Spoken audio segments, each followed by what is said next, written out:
I watched a documentary about a teenager girl with cerebral palsy, and she was nonverbal as well. I saw a lot of similarities between her and me. Stay tuned and find out what are the similarities. We have a live questions and answers session next Monday at 4 o'clock Central Standard Time. We do need your questions, so it will be successful. So please put your questions down in the comments below.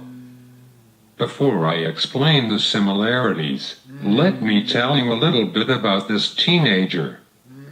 Her name is Mackenzie, and she is almost 17 years old. Her family lives in the UK. She is in high school. She is nonverbal and uses a communication system and uses her big toe to type. Lisa and I have a friend who uses his big toe to type. She has 2 sisters. The documentary was a day in Mackenzie's life. It showed you when she got up till she went to bed. One thing that I saw was her parents tag team with getting Mackenzie up in the morning. Her mom wakes her up and feeds her, and her dad cleans her up and dresses her up. That is exactly what my parents did.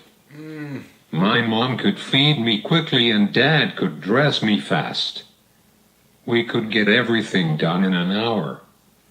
Another similarity is that Mackenzie feels that when somebody meets her for the first time, she feels that they see her like if she was intellectually slow.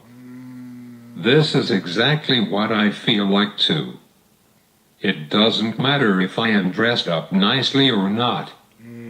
I make unusual sounds and people think that something is wrong with me. When you see that, you get scared. You know people will look at you and then your body gets tight. It is a snowball effect.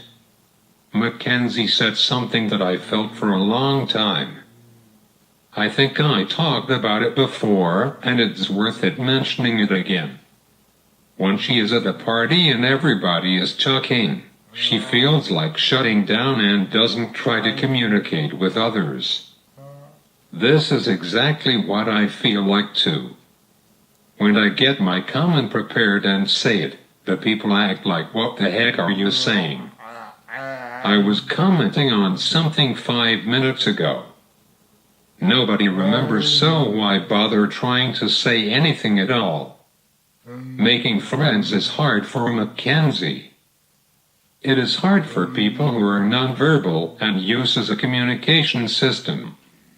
Sometimes I get depressed hearing about a person meeting someone and spending time with each other. Mackenzie doesn't go to school parties because they are boring for her.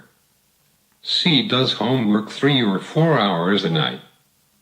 It takes patience to do that every night. I did that for many years.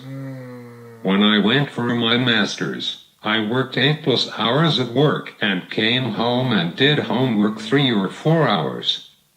That was really difficult, especially when we had a tight schedule at work. I was a programmer analyst. There is one thing that I didn't have to do that Mackenzie had to. She had to give a speech, so she typed it in her communication system and gave it. But the school didn't give her the credit. The sound that it seems like she has to appeal several times, and it is not worked out yet. This just blows my mind because what do they want her to do? Start talking on her own. The teacher knows that she can't talk. In closing, people who are nonverbal are smart and fun. You just have to be patient with them. Sometimes if you are patient, you might meet your best friend. Some to fall in love and get married.